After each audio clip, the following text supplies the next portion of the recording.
Olá pessoal, tudo bom?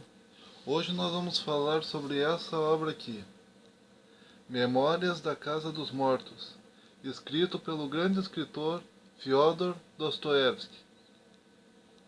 Dostoiévski nasceu em 1821 e faleceu no ano de 1881. Nasceu em 1821 em Moscou, na Rússia, e morreu em 1881 em São Petersburgo, também na Rússia. Fyodor Dostoiévski é considerado um dos maiores gênios da literatura, né, mundial, né, da literatura russa e também da literatura mundial. E esse livrinho, né, ele tem uma coisa muito interessante nele. Ele narra a história, né, a vida do Alexander Petrovich. Tá? Alexander, né, Alexander Petrovich, ele foi preso, né, depois de matar a esposa, né, assassinou a esposa e por isso foi preso, né. É um réu confesso.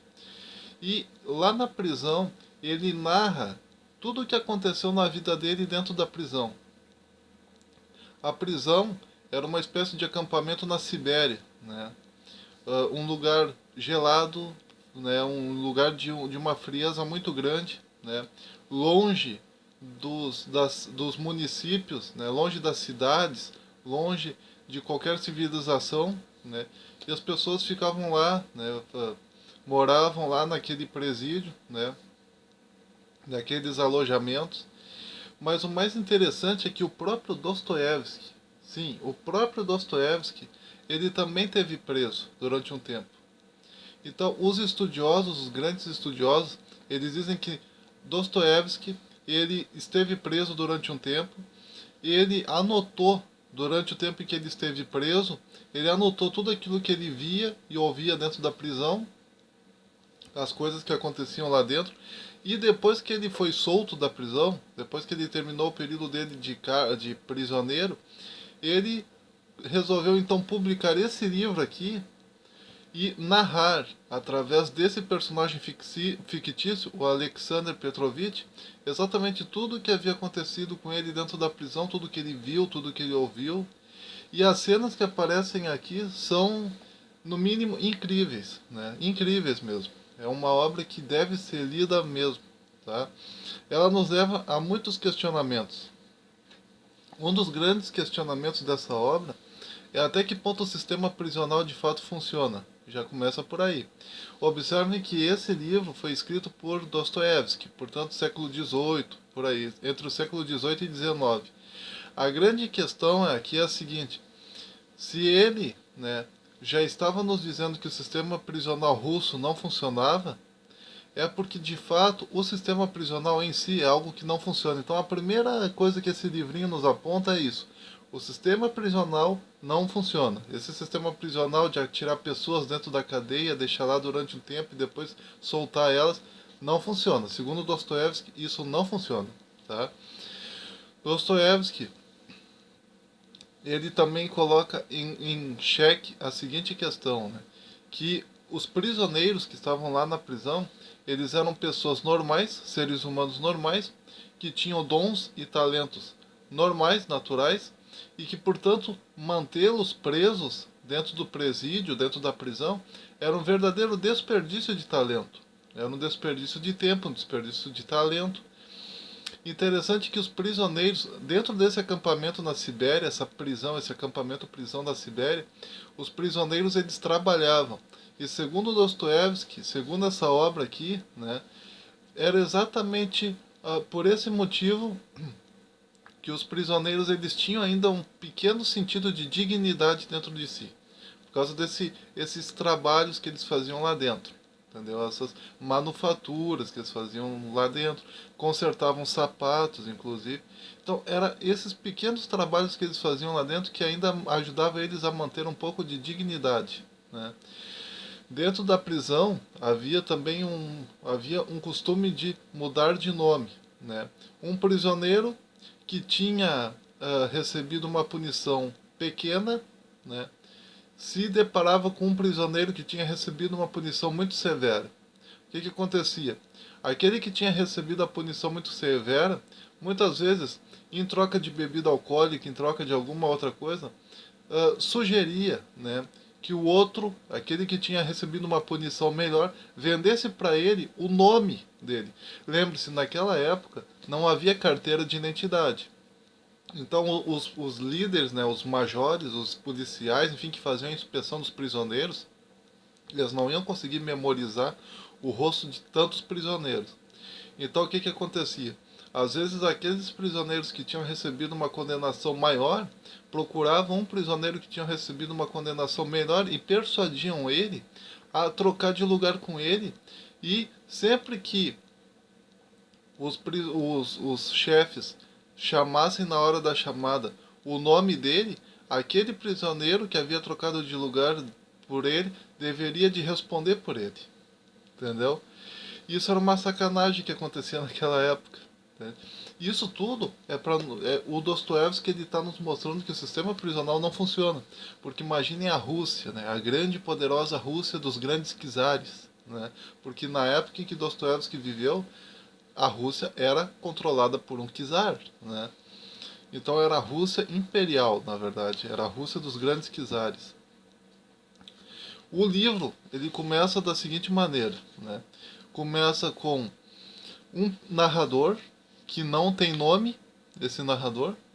Esse narrador, ele acaba conhecendo Alexander Petrovich, e aí depois de conhecer Alexander Petrovich, ele começa a se deparar que Alexander Petrovich é uma pessoa pacata, quieta, né?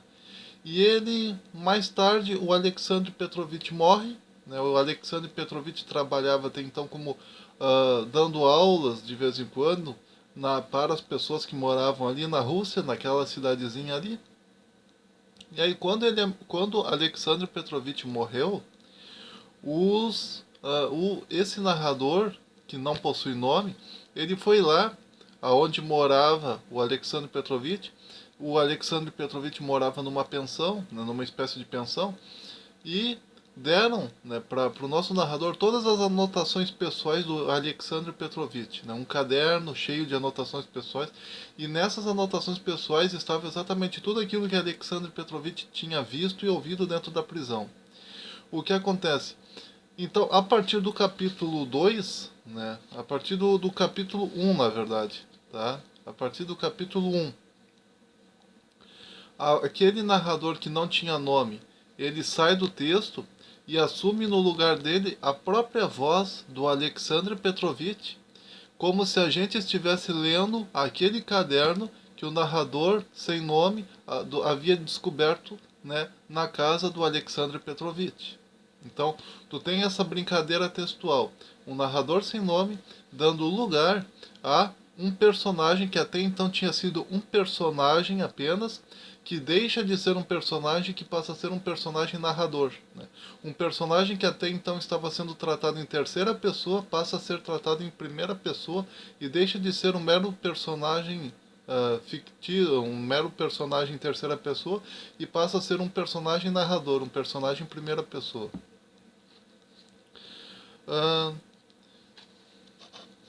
O texto diz o seguinte: Alexander Petrovich Goryantikov, colono, pertencente à nobreza da Rússia e proprietário, que depois foi presidiário de segunda categoria por ter assassinado a mulher e que até o término dos 10 anos de presídio impostos pela lei levava uma existência plácida e ignorada, como colono na cidade de K.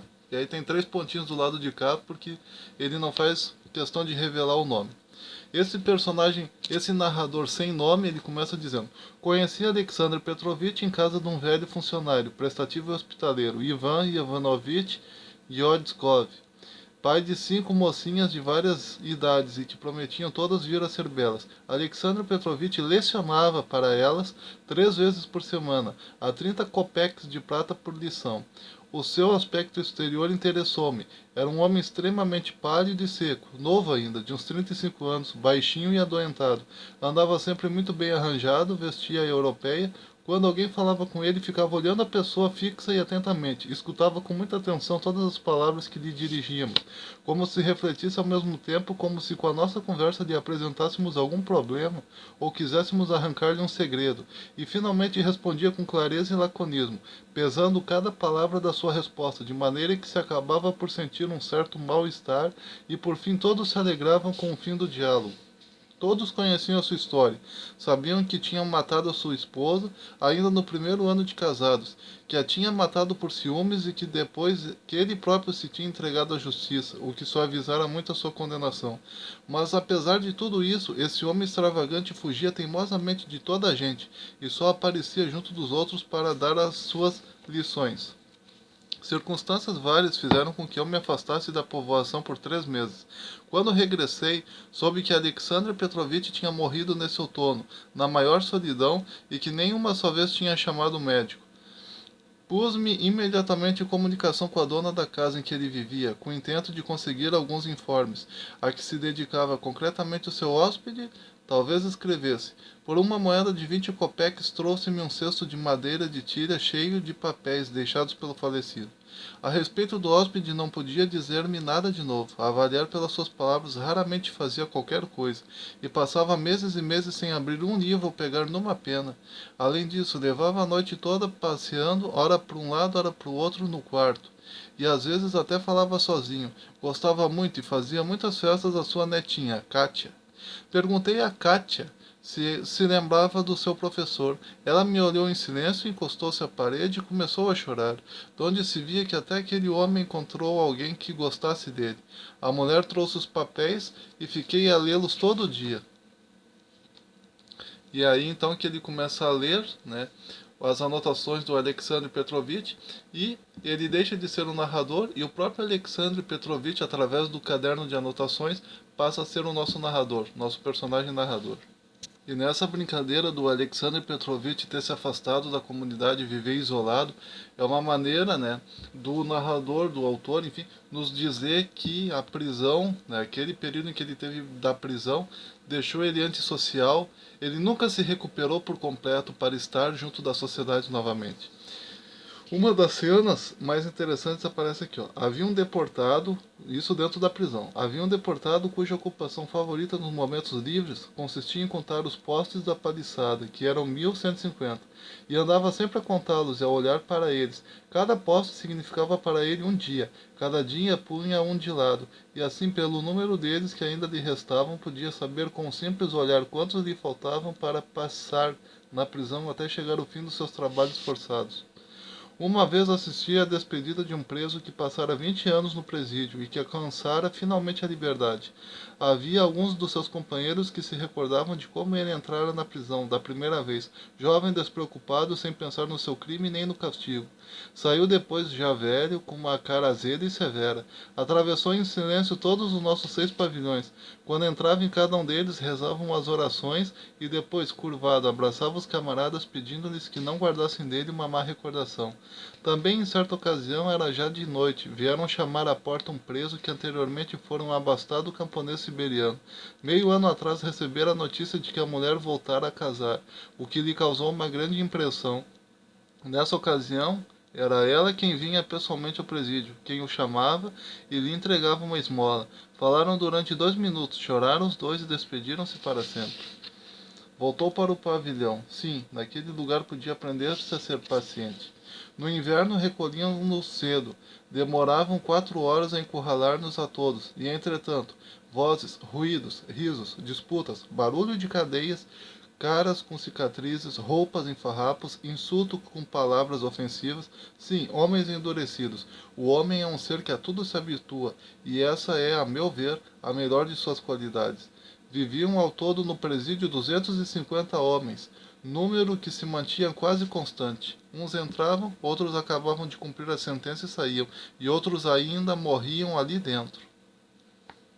Então, com essas palavras, o narrador está mostrando para nós o quanto era feio, né, aquilo que ele via dentro da prisão, né. Ele fala das agressões, né, as agressões físicas que ele passava dentro da prisão. Por exemplo, ele fala do major, né, que era um homem ruim, né, que era o chefe deles. O major, que era o chefe imediato da colônia penal, apareceu em pessoa no corpo da guarda, que ficava junto da porta de entrada, para presenciar a execução do castigo. Era de uma severidade que raiava pela loucura, calcava as pessoas, como diziam os presos. O que mais intimidava os presos era o seu olhar penetrante e inquisitorial, do qual ninguém podia escapar. Via tudo, como se não precisasse de olhar. Seguia um sistema errôneo, apenas conseguia piorar os homens. Seguia um sistema errôneo, apenas conseguia piorar os homens já corrompidos, com seus processos vexatórios e malignos. E se não houvesse acima dele o comandante, homem bom e sensato que suavizava às vezes as suas ordens selvagens, teria provocado com a sua conduta graves catástrofes. Não percebo como é que pôde acabar a sua carreira são e salvo. Entretanto, só se reformou, diga-se a verdade, depois de ter sido julgado. Disse já que no decurso de alguns anos nunca tive a ocasião de observar nesses homens o mais pequeno indício de arrependimento, nem a menor manifestação de peso na consciência, e que a maioria deles se tinham no íntimo por absolutamente inocentes. O crime, segundo parece, não pode definir-se em relação a pontos de vista pré-determinados e estabelecidos, e a sua filosofia é mais difícil do que se pensa. Então aqui Dostoiévski está nos falando, né, que, de fato, né, não funciona aquele sistema do major, né, de agredir os prisioneiros. A agressão contra os prisioneiros apenas deixava os prisioneiros ainda pior, né, ainda pior. Ao invés do sistema, na brincadeira, o que o Dostoiévski está falando para nós é que na brincadeira o sistema carcerário, através de seus castigos, né, longe de recuperar os presos, tornava os presos ainda piores, entendeu? Exatamente por causa dessa questão dos presos de serem agredidos, serem humilhados, né? Não serem respeitados, né? Então aqui aqui ele nos fala que eles trabalhavam, né? E ganhavam os cobres, as encomendas de trabalho vinham-lhes da cidade. Então aqui eles tinham também o trabalho deles, eles executavam um determinado trabalho dentro daquela prisão na Sibéria, né? É interessante isso, porque eles podiam trabalhar, podiam receber o seu sustento, e eles trocavam o dinheiro deles, eles escondiam, né, o dinheiro deles, porque senão outro preso poderia roubar, né? Então um preso ganhava uma quantia X, aí ele escondia aquela quantia X para que o outro preso não roubasse. Tem mais essa lógica. E o que acontecia? Como é que eles usavam aquele dinheiro? Eles usavam aquele dinheiro unicamente com bebida alcoólica. A bebida alcoólica fazia com que eles se esquecessem um pouco daquela realidade prisional, né? Tem mais tarde, né, em outras páginas aqui, o Dostoiévski falando para nós, né, o personagem, enfim, falando para nós de como, né, alguns, alguns prisioneiros, né, eram recuperados ao serem tratados melhor, né. De maneira geral, também é revoltante para um funcionário inferior toda a negligência altiva, todo o desdém nas relações com eles. Alguns pensam, por exemplo, que os alimentando bem e cuidando bem do preso já cumpriram as leis e o caso está encerrado. Mas isso é um erro. Todos os homens, sejam quem forem, ainda mesmo inferiores, precisam, ainda que seja uma necessidade só instintiva, inconsciente, de que respeitem a sua dignidade de homem. O próprio preso sabe que é um preso, um réprobo. Um réprobo, e conhece a sua condição perante o superior. Mas nenhum estigma, nenhuma cadeia consegue fazê-lo esquecer que é um homem. E como é de fato um homem, necessário se torna, e por isso, tratá-lo humanamente. Meu Deus, se um tratamento humano pode humanizar até aquele no qual a imagem de Deus parece já se ter apagado, a esses desgraçados é preciso tratá-los ainda mais humanamente. É nisso que está para eles a salvação e a alegria. Tive a oportunidade de conhecer alguns chefes bons e generosos. Vi bem o efeito que produziam nesses degradados algumas palavras afetuosas, e os presos quase ressuscitavam moralmente. Alvoroçavam-se como crianças e como crianças começavam a amar. No entanto, observei uma coisa estranha. Esses mesmos presos não gostam do trato demasiado familiar e demasiado benévolo dos superiores. Querem respeitar o chefe e assim perdem-lhe o respeito. O preso deseja que o seu superior possua condecorações, que tenha boa apresentação e goze também das boas graças de algum chefe mais elevado. que seja severo e grave, e reto, e vele pela sua dignidade. São estes os superiores que mais agradam aos presos, aqueles que velam pela sua dignidade e não o vexam, e assim tudo correrá bem, às mil maravilhas. Então aqui o narrador, né, o Alexander Petrovich, ele está falando para nós da importância dos superiores dentro do sistema prisional, carcerário, tratar bem os presos, né, e que isso ajuda os presos a se recuperar, né, naquela situação em que eles se encontram dentro da prisão. Porque por mais que os presos, né, eles estejam numa situação complicada por terem praticado várias atrocidades, eles ainda, isso o narrador ele faz questão, né, de, de nos narrar isso, que os presos, mesmo estando naquela situação, eles ainda são seres humanos e ainda merecem ser tratados de maneira humana. Então tu tem aqui nessa obra de Dostoiévski, né, uma representação da literatura acerca de que nós devemos tratar os prisioneiros de maneira humana, humanizar o sistema prisional. É isso que Dostoiévski sugere aqui nessa obra. Segundo Dostoiévski nessa obra, se não humanizarmos o sistema prisional, se não dermos ao sistema carcerário um ar mais humano, de modo a de fato querer recuperar o prisioneiro, o presidiário, e devolvê-lo à sociedade de maneira recuperada, será impossível, de fato, a total recuperação do prisioneiro. Um sistema prisional, segundo essa obra de Dostoiévski, que trate mal os seus prisioneiros, atire os seus prisioneiros de qualquer maneira dentro da prisão, faça eles padecerem todos os tipos de humilhação. Esse sistema prisional, né, construído dessa maneira, está fadado à ruína e vai continuar cada vez arruinando mais a sociedade. Então, em lugar disso, Dostoiévski prega nesse livro aqui exatamente a humanização do sistema carcerário, a humanização do sistema penitenciário, a humanização do sistema carcerário, ou seja, dar um ar mais humano, tratar de maneira mais humana os prisioneiros que residem no sistema prisional. É isso que Dostoiévski nos ensinou nessa obra, Memórias da Casa dos Mortos. O que é a Casa dos Mortos? A Casa dos Mortos é a prisão, é o presídio, entendeu? Também o narrador ele vai falar para nós dos bichinhos de estimação que de vez em quando entravam, né, na prisão lá, mas eles entravam por acaso, quer dizer, estavam correndo na rua, de repente entravam lá no presídio.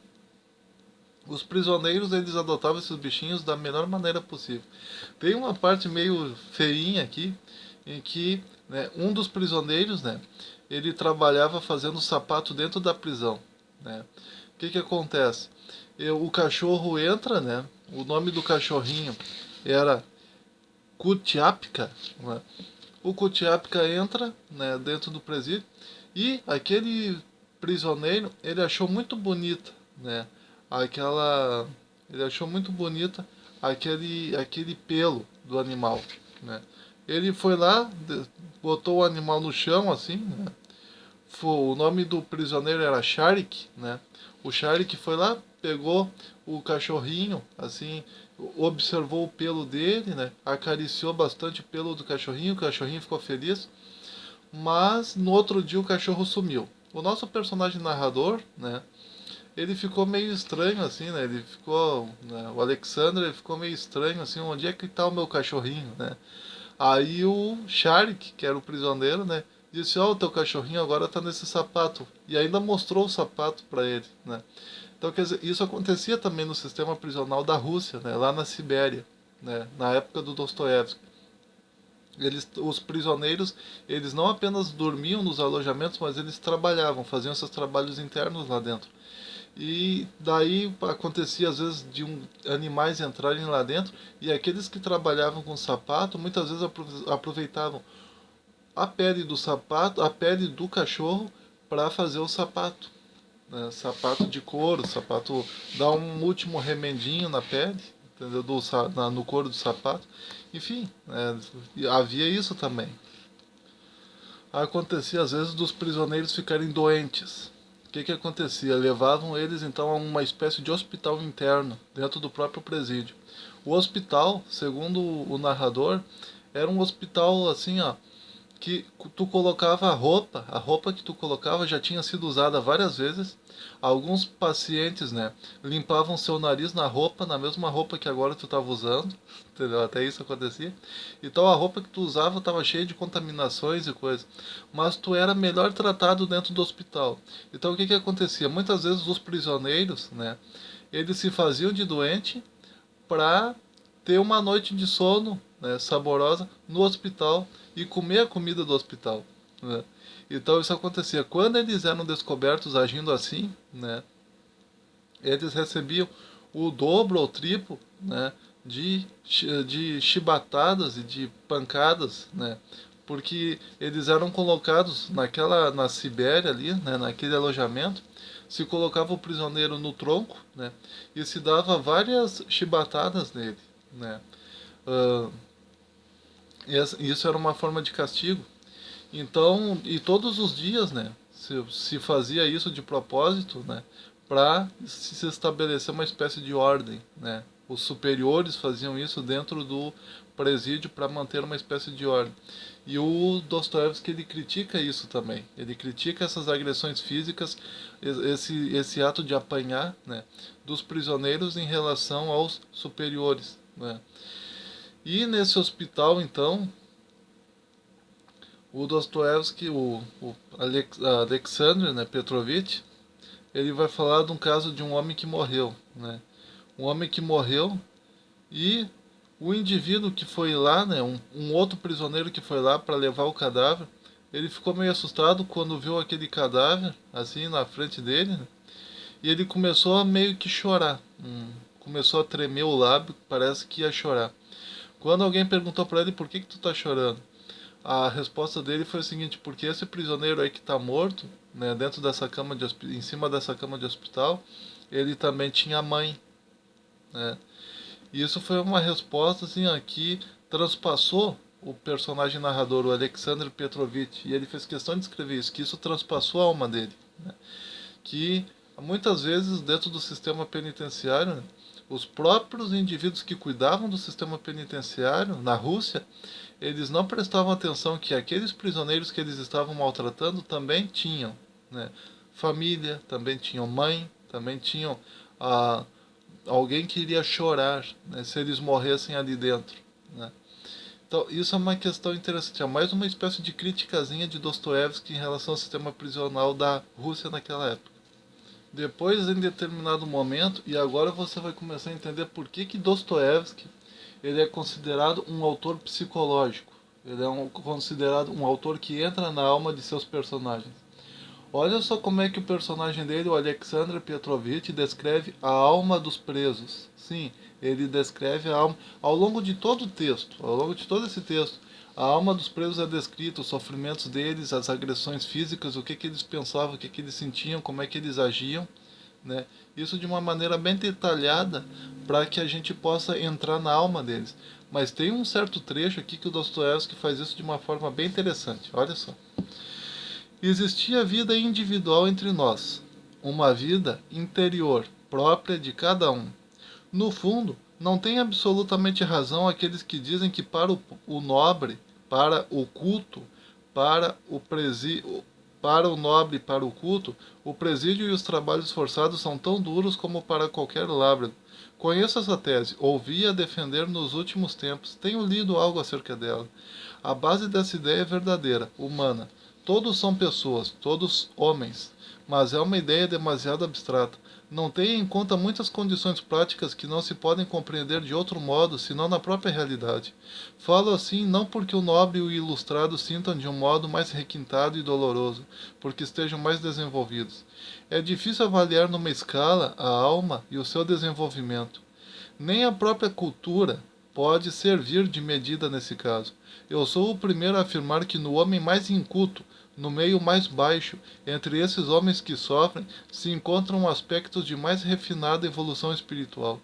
Acontecia às vezes no presídio que uma pessoa conhecesse um homem durante alguns anos e pensasse que ele era uma fera e não um homem, e que o desprezasse, e de repente chegava casualmente um instante em que a sua alma descobria no ímpeto involuntário o seu interior, e se via nele tal riqueza, tal sentimento e coração, tão clara a compreensão da dor própria e alheia, que era como se vos abrissem os olhos, e no primeiro instante nem se queria acreditar naquilo que se via e ouvia. Sucedia também o contrário. A cultura estava às vezes unida a tal barbárie, a tal cinismo, que chegávamos a nos sentir magoados, e por melhores e prudentes que fôssemos, não encontrávamos no nosso coração desculpa nem justificação alguma. É interessante quando Dostoiévski ele fala que a cultura, né, ela não determina o nível de evolução espiritual do indivíduo, né, porque a Revolução Francesa, né, ela foi considerada a revolução mais culta que existiu até hoje, né, enquanto que a Revolução Russa foi uma revolução mais do proletário, podemos assim dizer, do proletariado. A Revolução Francesa, por outro lado, foi uma revolução estritamente intelectual. E na época de Dostoiévski não tinha acontecido a Revolução Russa ainda, né? Só a francesa.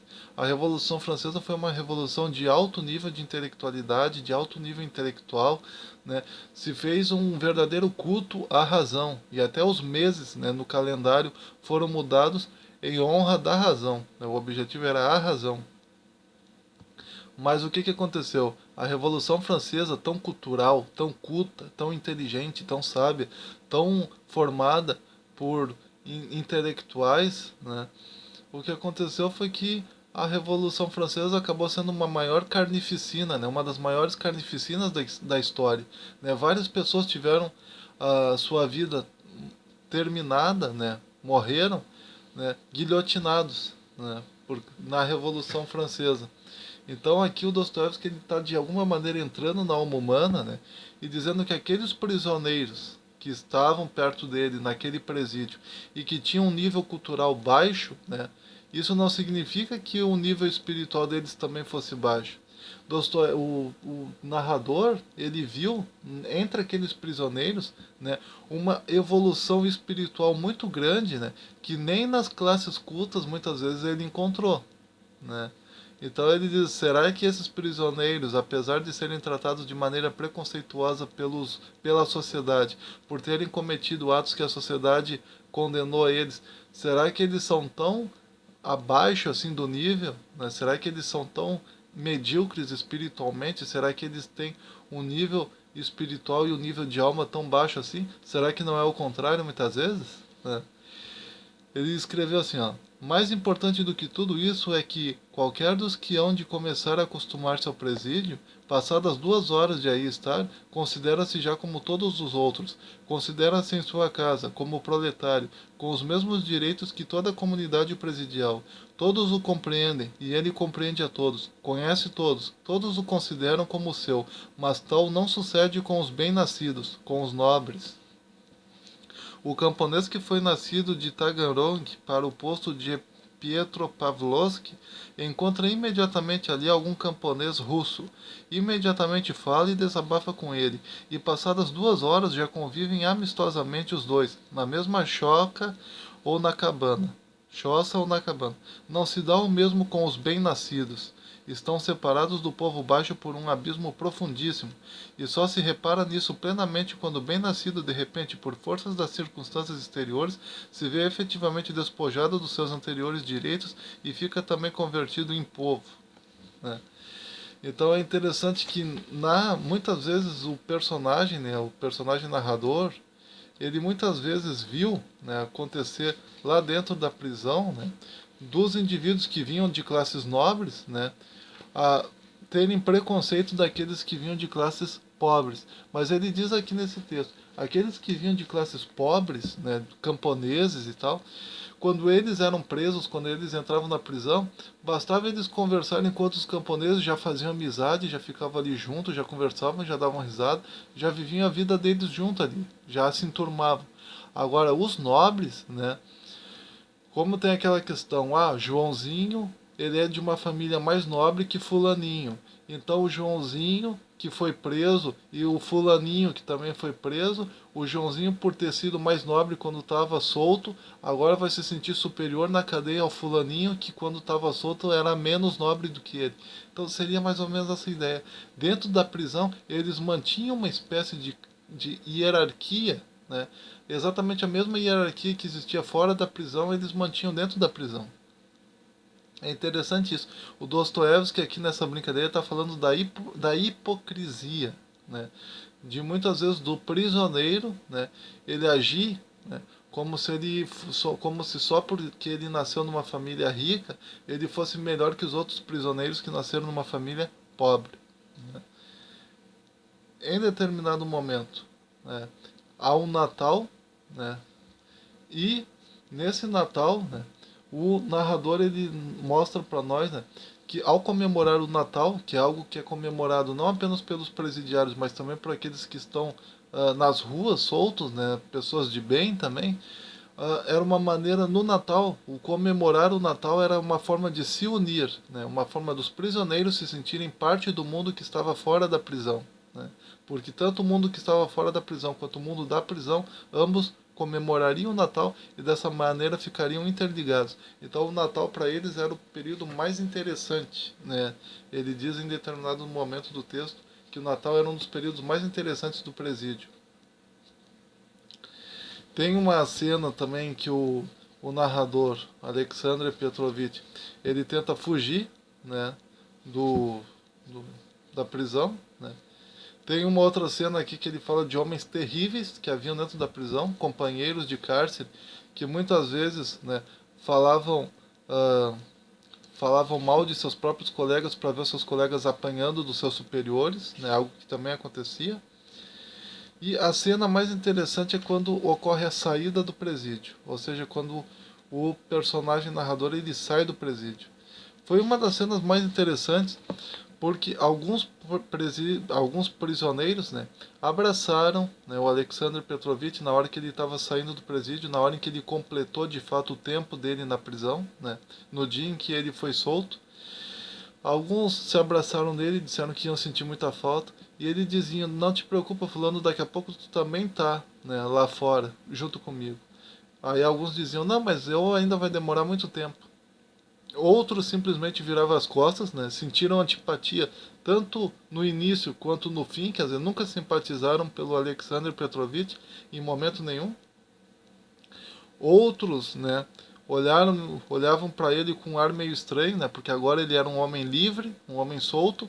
Então, apesar de ele estar ali dentro, ele não fazia mais parte daquilo ali, né?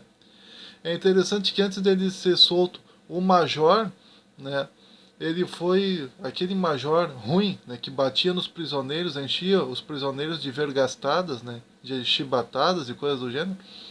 Ele acabou sendo destituído do cargo, né? Perdeu foi removida a roupa dele, o colete dele de major, tudo. E a próxima vez que viram ele, ele estava para baixo, né? Humilde, né? Aí até o narrador tira sarro, né? Perdeu aquela pompa toda que ele tinha de bater nos prisioneiros, né? Ele se aposentou, ele teve que vender objetos pessoais para poder se sustentar. Quer dizer, terminou o orgulho, terminou a presunção. Seria essa a ideia. Interessante que no final, né, o Alexander Petrovich, depois que ele saiu da prisão, ele tentou se atualizar, né, pegou revistas e fez várias perguntas, né, do tipo, nesse tempo, né, que eu fiquei preso, né, o que será que aconteceu aqui fora, né?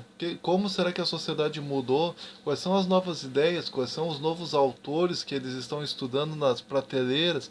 Quais são as novidades, né? O que mudou de lá para cá? E ele acabou se atualizando, sendo obrigado a ir se atualizando, né? Pegou uma revista, começou a ler, né? Isso já tempos depois que ele saiu da prisão, né? E foi morar numa pensão, numa espécie de pensão. Ele já procurou comprar uma revista para se atualizar, para ver quais eram as últimas notícias do momento, para ver o que ele tinha perdido durante esse tempo que ele foi preso, para saber, enfim, saber tudo que estava rolando, né? E é interessante que ele disse que era como se um verdadeiro mundo novo surgisse na frente dele. Então, é uma obra fascinante. Eu não contei tudo sobre essa obra, e mesmo eu não contando tudo sobre essa obra, olha só quanto tempo de vídeo deu, né? Então, é uma obra fantástica, uma obra interessantíssima, vale muito a pena ser lida, ser analisada, ser estudada, ser refletida. É uma verdadeira crítica a toda e qualquer forma de sistema prisional desumanizante e desumanizador, né? em que o preso seja tratado como animal, em que ele fique ali numa situação anti-higiênica, em que ele fique sendo agredido por outras pessoas, em que ele não tenha a capacidade de se recuperar. O verdadeiro sistema, segundo o narrador, né, o verdadeiro sistema prisional, ele deveria de ter como objetivo a recuperação do prisioneiro, fazer com que o prisioneiro ele retorne, né, à vida que ele tinha antes, né, que ele tenha a capacidade de se recuperar, de refletir sobre os erros que ele cometeu, de se arrepender e de se recuperar e não sair da prisão com raiva da sociedade, tá certo? E é por isso que essa obra ela é considerada uma obra imortal, imortal, porque enquanto existir sistemas prisionais desumanizantes e desumanizadores, essa obra estará sempre gritando aos nossos ouvidos que isso só é um empecilho para a sociedade e não traz benefício nenhum, nem para as pessoas de bem e nem para aqueles que residem na prisão. Tá certo? Nem para as pessoas de bem, nem para aqueles que residem na prisão. Um sistema carcerário assim, desumanizante e desumanizador em relação à pessoa do presidiário, esse sistema só está fadado ao fracasso. Não vai trazer benefício nenhum para a sociedade. Tá certo? Então, compartilhe esse vídeo. E o mais interessante aqui, só para encerrar, né, é que tudo isso que vocês estão vendo aqui, no fundo, é o que o próprio Dostoiévski viu, né, quando ele mesmo esteve preso. Então, quando o Alexander Petrovich ele fala, muita coisa pode ser da imaginação do Dostoiévski e muita coisa pode ser fruto das anotações de Dostoiévski acerca daquilo que ele viu, ouviu, sentiu, experimentou e presenciou dentro da prisão durante o tempo em que ele esteve de fato preso. Tá certo? Esse é o nosso autor Dostoiévski. E isso também enfatiza a pessoa do presidiário. Né? Existem muitas pessoas que tratam o presidiário, o prisioneiro, como se fosse uma coisa, um objeto. Se tu entender que alguns autores famosos, como Dostoiévski, tá? Dostoiévski e muitos outros, como Oscar Wilde, Dostoiévski, o próprio apóstolo Paulo e os apóstolos na Bíblia, já foram carcerários, já foram presidiários, já estiveram presos, já foram considerados criminosos, tu passa a ver os presidiários do sistema carcerário de uma maneira sem preconceitos. Né? Tu passa a ver eles como seres humanos dotados de valores e virtudes, como todo ser humano qualquer, e que apenas estão passando por uma situação, né? Fruto de algum erro que cometeram. Apenas isso e nada mais. Mas são pessoas, são seres humanos, têm sonhos, têm objetivos, têm propósitos e merecem se recuperar. E merecem ser trazidos à sociedade de forma recuperada, sem prejuízo nenhum de suas emoções e de seus sentimentos. Tá certo? Essa é a grande mensagem dessa obra aqui. Memórias da Casa dos Mortos. Casa dos Mortos aqui seria a própria prisão. Tá? Memória da Casa dos Mortos. Algumas edições dizem Recordações da Casa dos Mortos. Né? Essa editora aqui colocou Memórias da Casa dos Mortos. Memórias da Casa dos Mortos. Escrito pelo grande autor Fyodor Dostoevsky. Compartilhe esse vídeo, dê o seu joinha, se inscreva, comente, se inscreva, enfim, um forte abraço, até mais.